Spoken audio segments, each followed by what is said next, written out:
עשיתי, אני הופך אותו, כניסה. שוב, בוא אליי, בוא, כאילו שאין לו כוח, בוא מהר. ככה אדוני תרחק, פתאום הוא תופס את הנשק, הוא מסובב, ביי.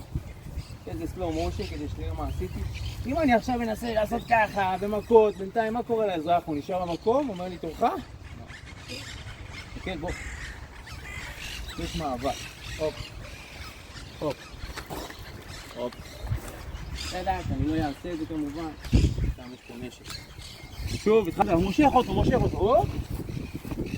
תודה.